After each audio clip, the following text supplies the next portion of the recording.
Hello and welcome to The Curator on Monocle Radio with me, Carlotta Rebello. Over the next 60 minutes, we'll be bringing you some of the very best interviews and reports from the past week of coverage on Monocle Radio, with highlights from our studios here at Midori House and also from around the world.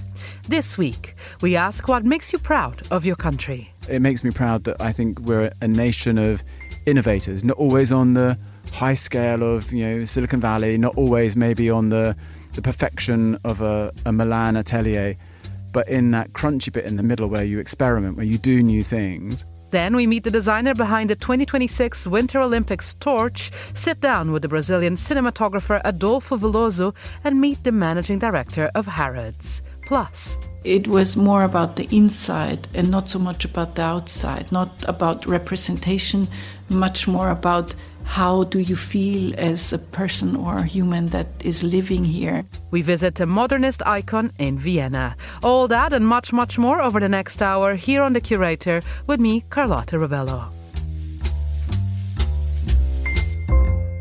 So welcome to The Curator. This week we had a special edition of The Briefing, exploring a particularly thorny question in today's environment. What makes you feel proud of your country? It's a question that was asked of more than 30,000 people in 25 countries for a new survey by the Pew Research Center in Washington, D.C.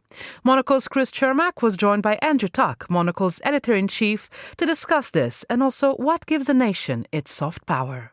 First of all, even the language about saying you're proud of Britain is so torturous in the UK at the moment. Yes. It's been made a thing that if you're proud of Britain, you must be an idiot by the right, because this is a broken nation and there's nothing left to believe in. All the good virtues are gone. All the things we cared about have vanished. And on the left, pride in nation has always been a challenging option here in the UK. They've never known quite how to stand behind the flag and be proud of that. But I think when you leave it to ordinary people and you talk to people about the place they live, maybe pride isn't the word that they would go to, but there's a belief in Britain that I think that I would still back into. I think that when you go out and meet people are more tolerant than you would imagine. I think even in choppy times, the opportunities for access to the arts, to beauty through the arts, through inspiration is extraordinary, whether that's through the worlds of television, through music, through theatre, through galleries. I was speaking to somebody yesterday who's an American, like half of you is, based here in the UK, who said that, I said, how do you find it being transposed from NYC to London? And they said, I just can't believe the access to culture you get here, which is kind of off the charts. And I think that for me, I've been using the city the last couple of weekends because I've been here. And it does make you proud that there's free access to so much knowledge. And I think also that we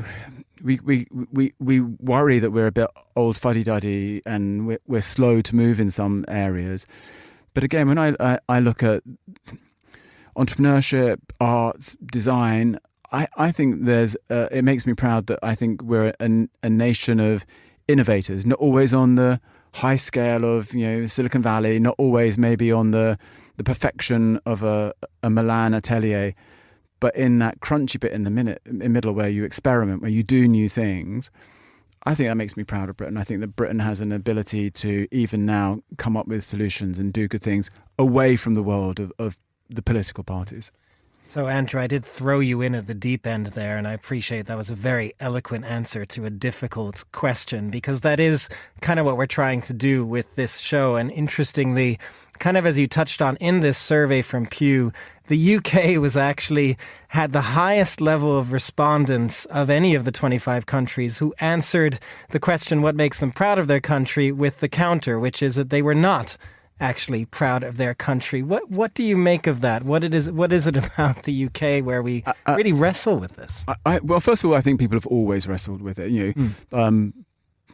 Probably from the 60s, 70s on, they've never been sure that they can stand behind the flag as many Americans would do. So Americans, even now would be proud of their flag for what they think it represents about America. We've seen that at the Winter Olympics. Even people who have concerns about what the administration is doing have said, look, despite all that, I'm proud of being American and this is what America stands for.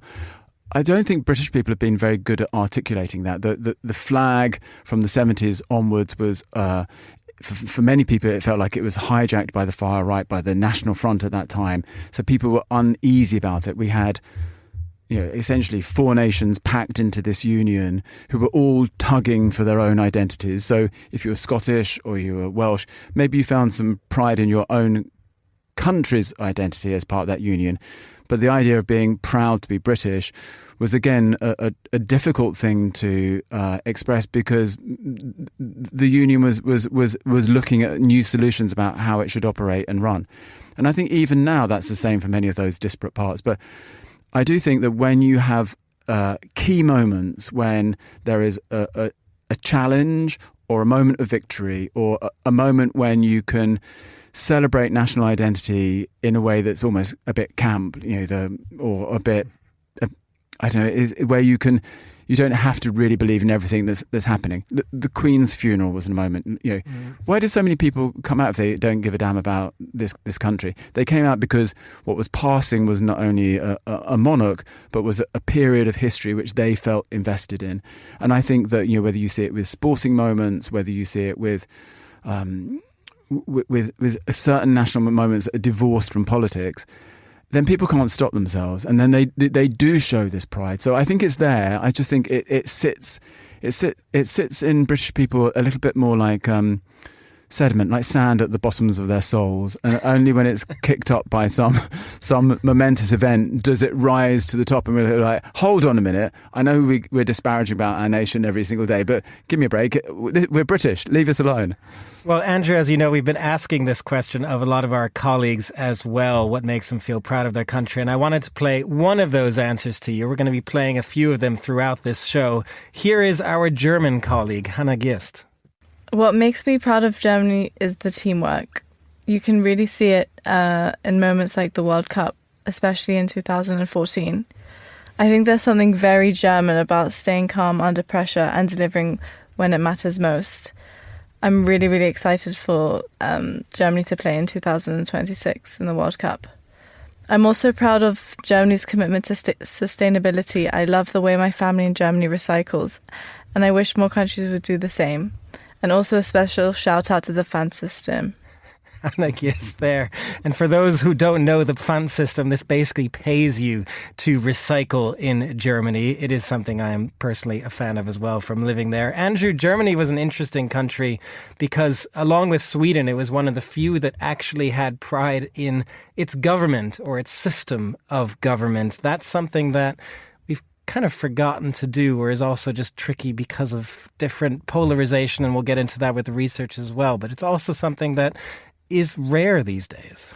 And I tell you the other, which I think is a good thing and a fascinating thing, is that for many Germans, it was even. I had a conversation with somebody who's German only like 10 years ago, who was saying it's not possible really to talk about your pride in being German, just for fear that you're caught up with the tailwinds even now of German nationalism in the 30s and 40s, that to say you're a proud German seemed like a challenge to other people. But how great that there are now been successive generations of people who have reinterpreted what it means to be German, who are confident and eloquent about saying what that is, and can take it out in the world. And I think it is interesting that that maybe they see in their central government even now something that's a little bit more kind of, I don't know, pragmatic in what it does. That it's an administration, it's bureaucracy in let's be honest, who wouldn't love just a nice, dull, bureaucratic but successful government now? So maybe Germany's held on to that. And I think also the interesting thing about Germany, that again, a federation where you have equal parts, they've got their own bedrock of confidence. So when they come together to the party, nobody feels like in the UK where that Scotland feels nudged out the way often by what's happening in London. They feel equal measure proud of where they live in their state, and also in the bigger notion of Germany.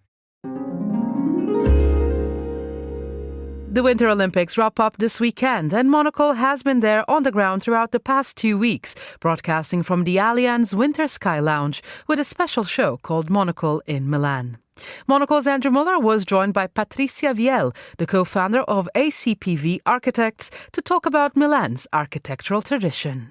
Milano is a very special city in Italy, where modernity is very much embedded in the aesthetics of the evolution of the city. We call La Scuola di Milano a kind of design tradition that is actually maintaining very, very much intertwined rigor, elegance, architecture, interiors, sophistication in the relationship with the common ground, which is quite unique in the, I would say, in the urban tradition in Italy. Also because Milano is a very international city, very well connected with the rest of Europe. It's a very important metropolitan area in the plain, surrounded by mountains, close by the borderlines of the country. But it's a very small city, very dense. So it's the environment here is very much appropriate for very, very contemporary way of life in the urban environment, meaning what we call the 15-minute city, the walkable distances, the polycentric, and so on and so forth. But for a modern architect, though, does Milan maybe give you a bit more freedom to operate than you might have in other Italian cities? Is there a feeling here of not being quite so trapped by thousands of years of history? In a way, yes. Again, because modernity is a tradition here in Milano. But I just wanted to say that the antique tradition and the historical city is not the only limit that you have. The urban environment is made by urban landscape. And of course the height of the building, the density, the size of the streets, the alignments, the street walls, the materials, the colors are part of the urban environment that we want to respect and somehow maintain. But the vertical city is becoming very much part of the idea of density here in Milano.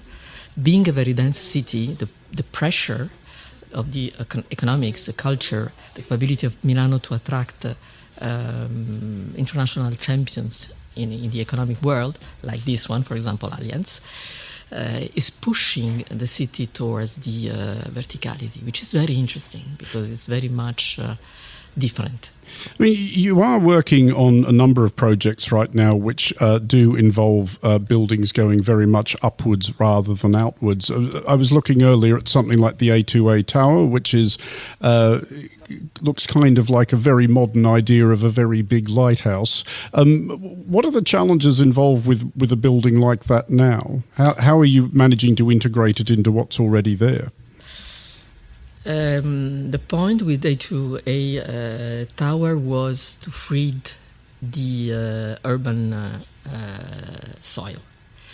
Why this? Because we are exactly on the edge of the Scalo di Porta Romana, where the Olympic Village is, by instance. And the connection between the center of the city, which is very close by, in that very specific position, and the south of Milano, was really the goal.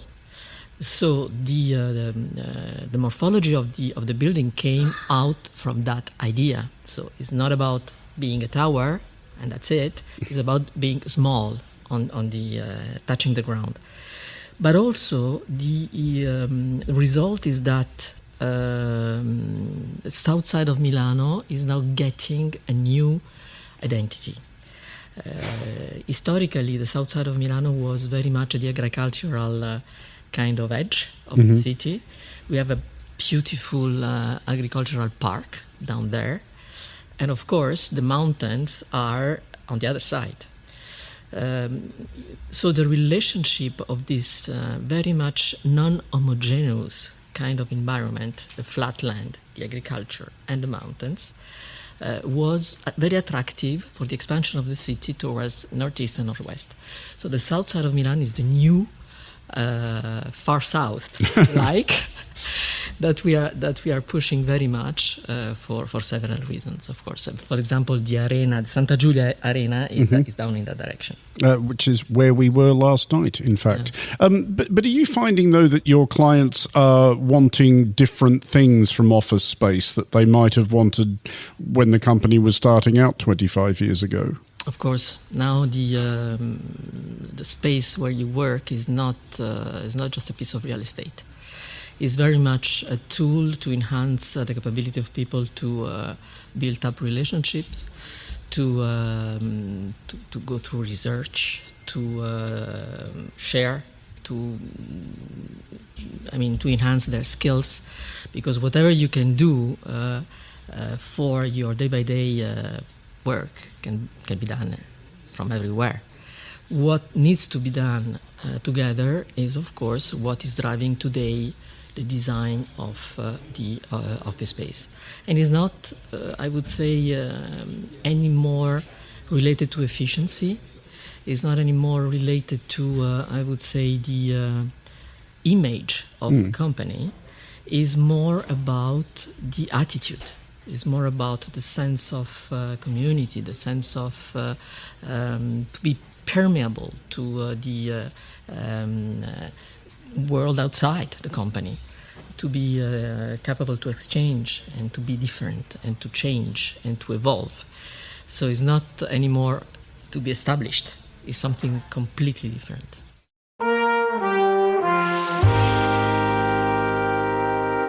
You're listening to The Curator on Monocle Radio with me, Carlotta Rebello.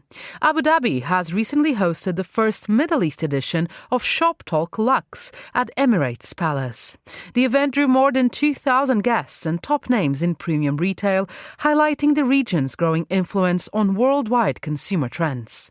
Among the attendees were the managing director of Harrods, Michael Ward, and Monocle's own Gulf correspondent, Inzamam Rashid. Inzi caught up with Michael for the entrepreneurs and began by asking him how the UAE is carving out its own lane. Well, I think the two things is, firstly, as a luxury retail, the top stores are always in the UAE. So it's natural that luxury gravitates here. And this is a younger generation of people who have learned luxury and grown up with the brands. So it's natural that they move forward and progress with those brands and become more demanding and want experiential. They want the other side to touch that brand, not just simply, I'm going to buy a handbag. And what are you finding out about here specifically? You know, are they doing luxury different to how you've experienced in your many years in the UK, in Harrods? Are you finding that they're going about it a bit differently here? Is it a different way of doing it? I think there's a modernity to it. We've got a lot of tradition in the UK, whereas here there doesn't seem to be any barriers to where they wish to go. And I think it's that lack of barriers that's the really exciting part. If you look into Dubai, the number of restaurants opening every year is just eye-watering. And it's that momentum, not only in the hospitality sector, that then goes through to new and developing brands. So there's some real creativity across the whole board here. And that's the important thing as well, because, you know, a lot of people have seen the UAE, the Gulf, as a huge importer to a lot of these brands. But actually now we're seeing that there are many brands coming from the region as well into spaces like Harrods. I mean, that must be quite a nice thing for you to see. Well, it is, and we're a great supporter of Fashion Trust of Arabia, where we look at young designers and we showcase those young designers in the store, because we have got almost the other side of the coin. We'll have a product for you, but we've got to look at that next generation, and therefore that's why we do Fashion Trust of Arabia. And we also do, next week we open Labelhood, which is showcasing the very best of Chinese young talent. So actually giving the world stage to young talent is important to us. Why is it important for Harrods, this staple, this absolute kind of concrete position that it has in the UK and globally? How important is it that you are reaching out to the rest of the world, that you are keeping the doors open to invite kind of global talent into Harrods? Our position is only earned every year. The worst possible thing a person can be is complacent. So we have no natural right. We have to go out every year and we have to earn it. And we have to earn it by helping the young of that area. We have to earn it by getting the most exquisite brands. And we have to earn it by actually delivering amazing service. So there is nothing that we can take for granted. And obviously you can't dismiss this region. You obviously have a huge affiliation with Qatar, with Doha. Tell us a bit about that relationship and why the region, I guess, is so important for Harrods. Doha is ownership. They're a sovereign wealth fund and a great shareholder to have. What we've got to be is consumer-centric, not shareholder-centric. And this area for us is, if you look at all of the statistics, this is where the money tree is going to be. So we would be silly if we didn't come here and every period of time make sure that we were relevant to this customer. Talking a bit about your targeting of high net worths and ultra high net worths, I want to understand from your perspective, in the position that you have, how are you constantly changing and adapting to ensure that you are giving the best possible experience to that market that is always looking for something new? Well, it's quite interesting because it's not just a market. So what we do is we have a set of personas, and those personas are absolutely based on purchasing habits and what we perceive of you, with many touch points. But those personas vary by region. How you consume information in Saudi Arabia and how you present yourself is entirely different to Kuwait, is entirely different to Dubai. So what we have got to look at is going backwards. What do you communicate with? What are your brand preferences? And with social media now and with insights, we can actually get all of that information. But there is an allure of Harrods and its absolute tradition, which really pulls in the people from this region, right? You go there now and every third person you see is someone from the GCC. But that's our DNA. We are quintessentially British.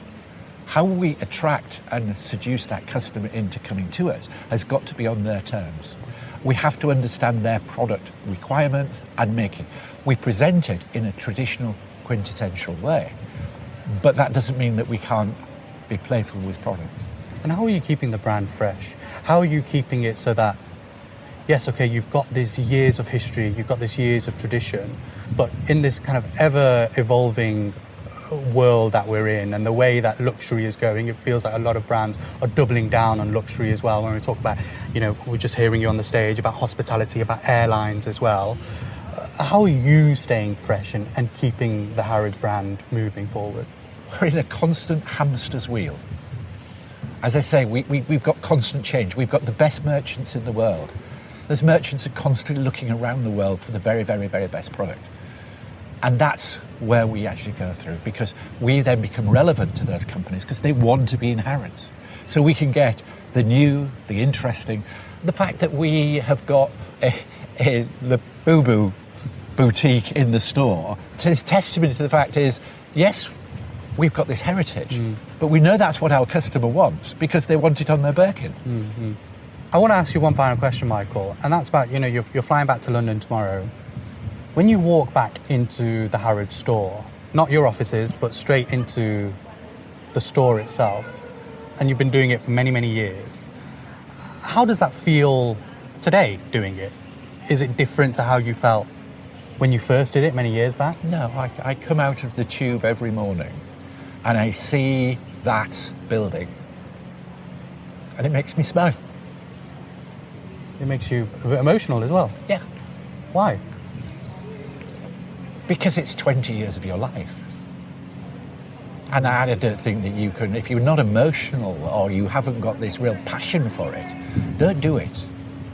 It's not a 9 to 5. If you want something to be the best, you've really got to work at it. And I think that that's the importance.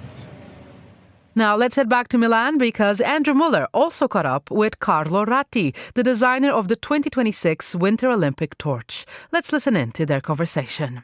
First of all, because I think this is a question that may occur to many people. It's a very specialised job, designing the Olympic torch. How does that end up being you? Do you apply for the job or do they come to you? No, look, there was a kind of a little bit like in a beauty contest at the beginning. I mean, looking at what other things you had design and so on. And one of the things was about, what are the values of the torch? The torch is kind of talking and being seen by billions of people. So, and that's where we started. And based on what you were saying, we really started to focusing more on the fire, on the flame from Olympia, more than the object itself. So when you've got that proverbial blank piece of paper and it's your job to design an Olympic torch, where do you start? What's your I guess, original animating thought? Well, let me tell you that the beginning was a little bit like a relay in its own right. It was a relay in the sense that we all went to Lausanne. In Lausanne, there's the Olympic Museum where all the torches, the past torches are. And that was the beginning. And the other thing that's similar to what happens in the Olympic is that, this is really like teamwork. So it was ourselves together with Versailles, together with Cavagna Group, together with engineers, with people looking at, the flame and aerodynamics. So this was really not just one person on a blank sheet of paper. It was really working together, like in the Olympics. I mean, listeners will have to take my word for it, but I am right now literally holding a 2026 Olympic torch. We have a couple of them on a plinth up here. But what you were talking about there, that process, that reference to previous Olympic torches, like, for example, in this thing I'm holding, where do you see the Olympic torch heritage? Well, if you look at recent Olympic torches, the exercise has been a lot like car design. At the core, you got a burner where the flame is produced, and there's a lot of technical components. I should stress it's not presently lit. That would be insane. You could try, but you got the burner, and then outside is like car design. You need to build something around it. Now, what we tried to do was actually the opposite. What we tried to do was focus on the flame, as I was saying before, and so we kind of designed the minimum torch around that burner. And if you look at the other side, you'll see a slot. Oh, yeah. In the slot, you're going to see the flame. If you turn it on, you can see the flame actually being generated and being produced. So somehow it was a way to use the minimum amount of aluminum. In this case, it's recycled aluminum, but the minimum amount to recycle also the torch. For the first time, it can be recharged. So you can use it 10 times. Instead of having 1,001 torches, as you mentioned before. So that was an exercise of how we could focus more on the flame than on the torch. Interested there in your reference to car design, and obviously when people think about Italian design, that is one of the things they think of, that fantastic heritage of the Italian supercar. Is there any amount of that goes into something like this? I think there is a little bit about that, and there's about Italian design from the 20th century, but at the same time, also a lot of technology. And working with Versailles, for instance, there was a lot of research on materials. The torch itself, the flame, the other day was at almost 5,000 meters, 4,500 meters on the Alps. So I think there's a lot of tests, minimizing the design and making it the lightest torch ever, a little over a kilo. It's somehow even more difficult than actually designing just a big shape around the core. So I was wondering that as well. Does something different go into winter torches than summer torches? Because obviously, by definition, winter torches are going to have to work at lower temperatures and higher altitudes. Yes, certainly there is something different. One of the things as well, you see the finish. The finish is metal deposition, very, very thin on the top of the torch. And that also kind of reflects all what you have around. So that was inspired as well from the colors of the snow, from Cortina, from the Alps. So certainly the environment changes, summertime or wintertime, and that has an impact on the design. Well, on colours, we have a couple of these up here.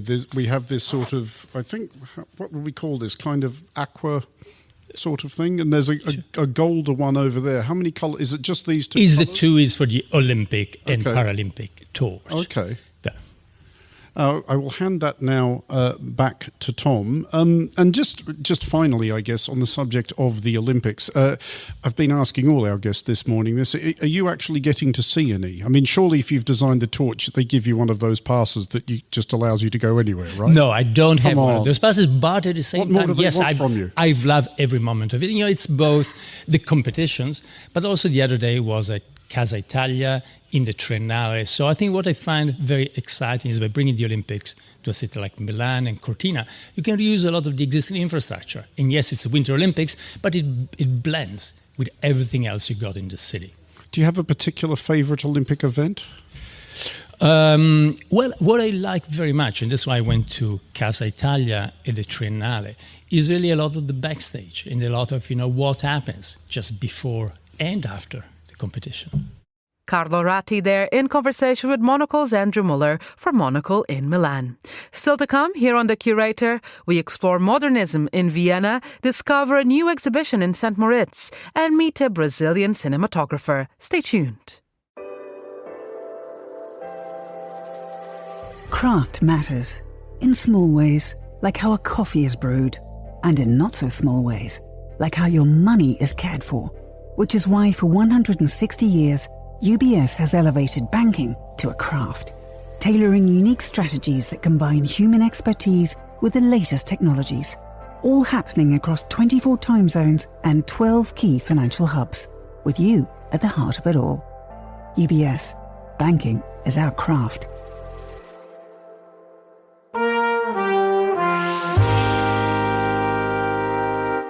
You're with The Curator, our weekly highlights show here on Monocle Radio. I'm Carlotta Rebello. In Western Vienna, in an affluent area of private houses, a key work of Viennese modernism, the historic Villa Bear, has been rescued from obscurity after a 5-year restoration costing 10 million euros. It was built in record time between 1929 and 1930 by Austrian design icon Joseph Frank, and almost a century on, the villa will finally open to the public. For this week's episode of Told Stories, Monocle's Alexei Korolyov got a preview of this modernist gem in Vienna. Joseph Frank said, I have to think, how do you get that in English? He said, the architecture is a permanent fight for room and time, meaning that it's a fight for gaining back some comfortable space for us, a space where we can relax and where we can reconnect to nature. And here's another line from Frank. One can use everything that can be used. He opened this strict dogma of functionalism. For him, it was more about the inside and not so much about the outside, not about representation, much more about how do you feel as a person or a human that is living here, and what are your needs, much more than representation. You wouldn't find any marble or very expensive materials in this house compared to Mies van der Rohe, who was building at the exact same time Villa Tugendhat. This is a completely different approach in that respect. Even so, the Villa Bear is unmistakably modernist, just not in the way Bauhaus architects like Mies van der Rohe understood it. In 1930, the year he completed the villa with fellow architect Oskar Vlach, Frank published an influential book called Architecture as Symbol. In it, he took aim at radical German functionalism, which he said stood in direct contradiction with real life. Modern German architecture may be objective, practical, principally correct, often even attractive, but it remains lifeless. For his part, Frank tried to inject life not only into architecture, but also into furniture and textiles. Over the course of his career, he created around 200 fabric patterns, most of them for the Swedish home furnishings company Svenskt Tenn. So my name is Katharina Eckert. I'm managing Villa Bear. He designed those patterns mostly later. In the Villa Bear, there was only one textile design that was already designed at that time, that we had also here in the house. All the designs here now in the guest rooms are later and are mostly commissioned for Svenskt Tenn. But in principle, in the total view of his work, this is also part of his being against a rigid modernism that is very minimalistic. He says colors and patterns calm the mind. It makes you feel comfortable.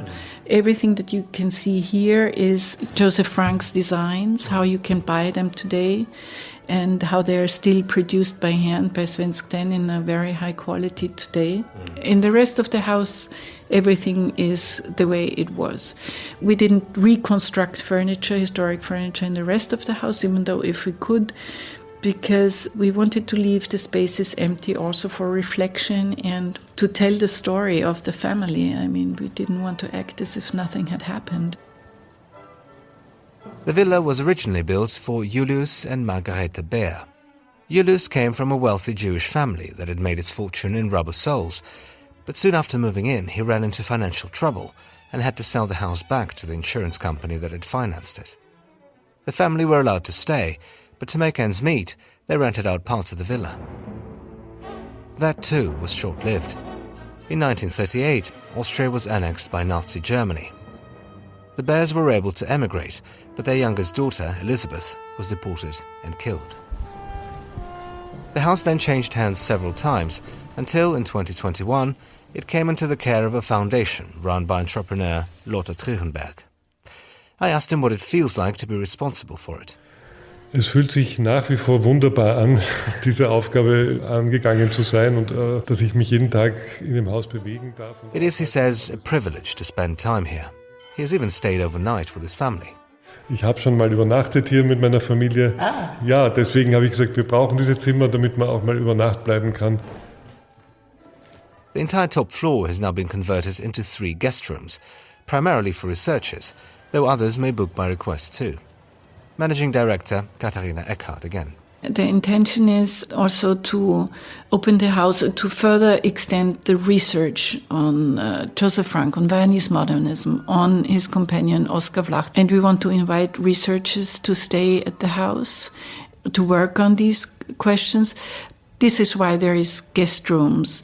But at the same time, we also want to enable people to really live here and to experience living in a house, in a modern house of the 1930s, how it feels to be in this room, also overnight, and maybe having a dinner here. From the 8th of March, the villa opens for guided tours and individual visits. There will also be concerts, readings, and discussions. All of it, as Frank might have approved, intended to fill the house with life once again.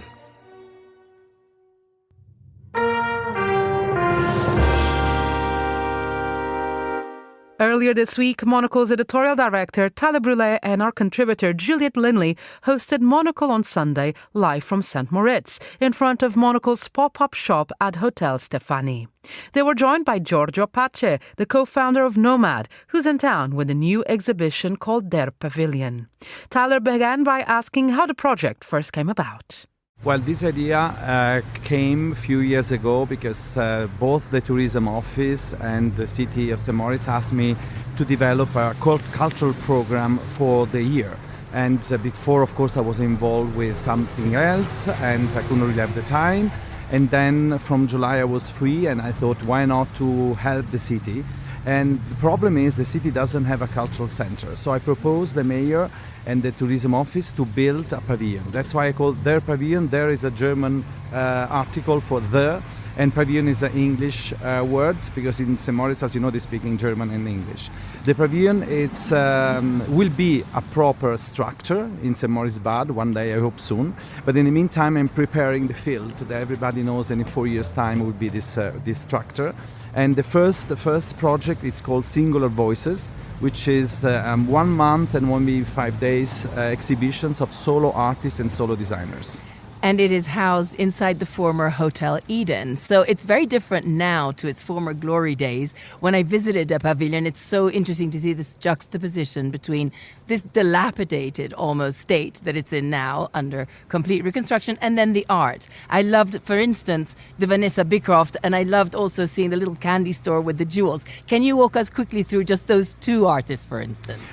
Well, Suzanne Sees is a Swiss jewelry designer.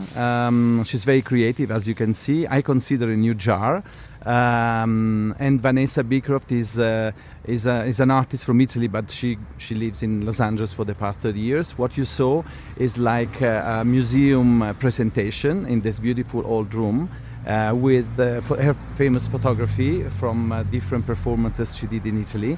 And also those beautiful heads in ceramic and bronze and terracotta. I'm just curious. So here we are, middle of February, and as you said, this is a running program. So, in your conversation with the community, with St. Moritz Tourism, how does this evolve across the year? Because of course, we know the challenges of alpine resorts is they have their peaks and troughs where things get quieter, etc. So, how do you sustain it? Do you go quiet for a while and then bounce back? Well, this year I could only organize 4 events, which is already a lot. So this is the first one. As I told you, it lasts 1 month and a few more days.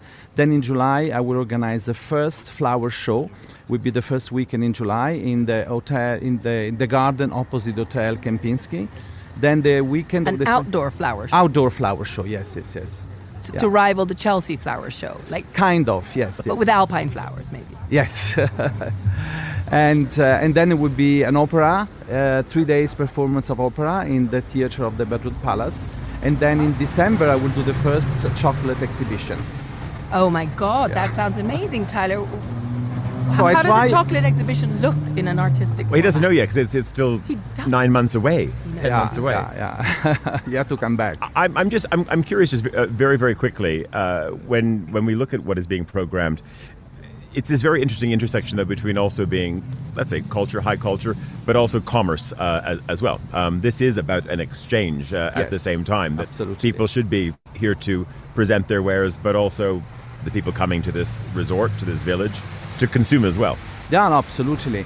But also I always think of locals. For me, locals are as important as the tourists, as the people that are living here, because I always thought to offer something for them as well. That's why I thought flowers, everybody loves flowers, and chocolate, even the children.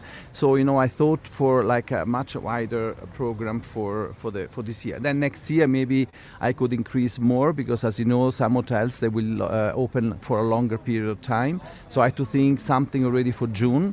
The Palace already told me they will be open in June, from June. So this year is too short time. But I mean, next year, definitely I will think of something for June as well. Are people already flocking to you, asking to take part in the different... Absolutely. From where are they coming from? From all over the world. Give me some examples. I mean, I saw people from Brazil, from Dubai, from Beirut, lots from New York as well. A lot of Americans now are coming back to St. Moritz. And then, of course, European countries, from Italy to Switzerland to Germany to all the Scandinavian countries. A lot of Scandinavian people here. So, I'm very glad. And top quality of people. I'm curious about just also, when we talk about the people, the quality of the guest, but also the type of mood that people are in, rather than catching them when they might be in Madrid, rather than catching them when they might be in New York. Is there a different type of interaction, even a different type of transaction that happens up at this altitude versus what might happen in the lowlands? Well, here I think people, they have much more time. Time is precious, as you know. And I feel, because I open for more than a month, I don't feel really a competition. Yes, there are a lot of other events, but they see the differences between what I thought and create for this pavilion than other events which are more fast, a few days and then run away. Here the people have time to come back, to relax, and it's very peaceful, as you could see. Absolutely. And it's called Singular Voices. Yes. And okay, why did you choose that name? And also I don't know if it's every day, but very regularly, you're interviewing actually the artists. Talk me through the format that you've chosen to interact more with. Well, the format is that, as I said, I want to choose singular voices because it's singular exhibitions of solo artists and designers. Okay. At the beginning, it was very hard for people to stay 1 month and more with me. It's a challenge. But it works. I mean, people see the difference and see the people, they come back and they have time. And of course, I have to do kind of private tour or talks to everybody. And of course, I thought, because this is not only an exhibition voyage, but it's also like a cultural and didactic experience. So that's why I do a lot of conversation with the artists, with the designers, with the curators, with collectors, with journalists. So it's a very busy, unfortunately for me, month, but I see that it's really receptive and people love that. You're with the Curator, our weekly highlights show here on Monocle Radio. Finally today, let's talk about Train Dreams, the beautiful contemplative film directed by Clint Bentley, which is nominated for 4 Oscars and for Best Cinematography at the BAFTAs.